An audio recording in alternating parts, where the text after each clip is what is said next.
Hello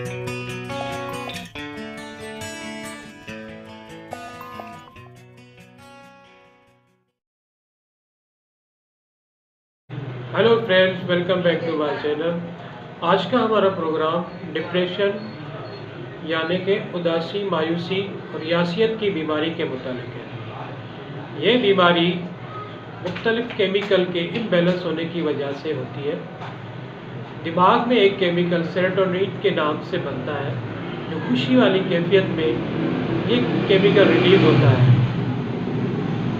मगर गम वाली कैफियत में ये केमिकल इम्बैलेंस हो जाता है, जिसकी वजह से ये बीमारी लाग हो जाती है। आम तौर पर यह देखा गया है कि ये बीमारी फैमिली टू फैमिली शिफ्ट होती रहती है, इसलिए ये कहना भी वजह होगा कि ये बीमारी फैमिली टू फैमिली शिफ्ट होने की वजह से फैमिली बीमारी भी है। अब आइए इस बीमारी के मुतालिक सीधा बातें आपसे शेयर करते हैं। इस बीमारी में मरीज़ पास्ट को कोसता रहता है, प्रेजेंट में नहीं रहता और अपने मुस्तकबिल के लिए खौफज़दा होता है। पास्ट में मरीज़ ने जितनी गलतियाँ की होती हैं, उसको अपने दिल और दिमाग का रोग बना लेता है। इस बीमारी में मरीज़ पास्ट की गलतियों से नहीं सीखता, बल्कि उनको कोसता ही रहता है, जिसकी वजह से ये बीमारियाँ मज़ीद बढ़ती हैं। इस वजह से ही मरीज़ फ्यूचर के लिए कोई कोशिश नहीं करता। यूँ तो देखें, हर फर्द में खुशी और उदासी के हालात आ ही जाते हैं, मगर वो अफराद उस गम से निकल जाते हैं और उन गमों को अपनी ज़िंदगी का मुस्तकिल रोग नहीं बनाते। इस वजह से उन लोगों में ये बीमारी नहीं होती। अपनी गलतियों, महरूमियों, गम या फिर मौजूदा हालात को अपने दिल और दिमाग पर बिठा लेते हैं, जिसकी वजह से दिमागी केमिकल सेरोटोनिन इम्बैलेंस हो जाता है और मरीज़ में डिप्रेशन की अलामत वाज़ेह तौर पर देखी जाती है।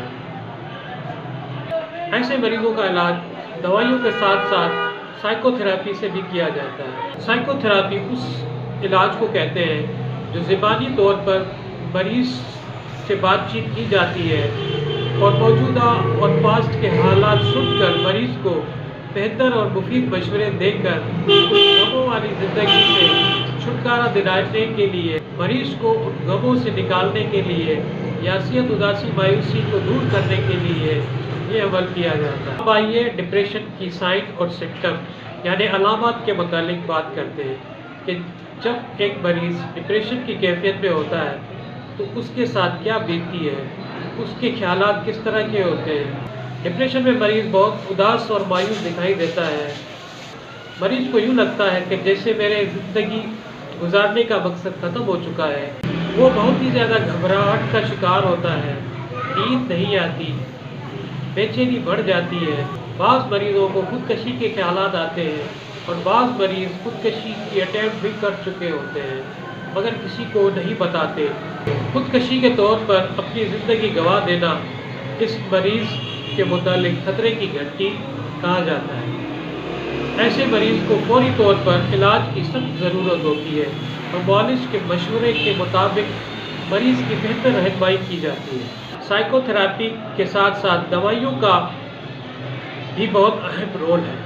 अब आइए मरीज़ की मुकम्मल ट्रीटमेंट के मुतालिक हम आपसे बात करते हैं। जैसे कि मैं पहले कह चुका हूँ कि डिप्रेशन के मरीज़ को दवाइयों के साथ साथ साइकोथेरेपी यानी कि नेगेटिव थॉट्स को ख़त्म करने के लिए ये थेरेपी की जाती है और पॉजिटिव थॉट्स डेवलप करने के लिए ये थेरेपी की जाती है, ताकि मरीज़ अपने पास्ट को भूलकर मौजूदा हालात से लड़ने की कोशिश करे।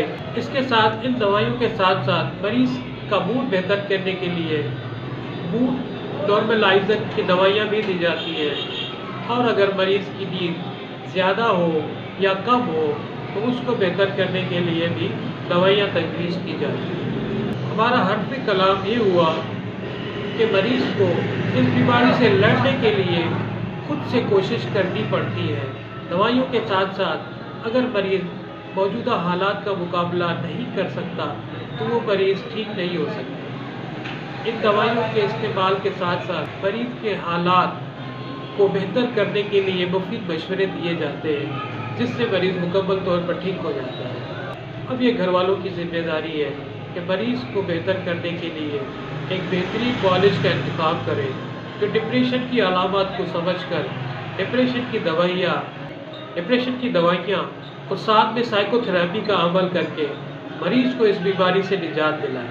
جیسے کہ میں کہہ چکا ہوں، ایسے مریضوں میں خودکشی کے بہت خیالات آتے ہیں، تو اس بیماری کو لائٹ ہرگز نہیں لینا چاہیے اور بر وقت اس کا علاج کرنا چاہیے۔ اور اگر مریض خودکشی کے خیالات کے ساتھ ساتھ زندگی گزار رہا ہو، اپنی زندگی کو خطرے میں ڈال سکتا ہے۔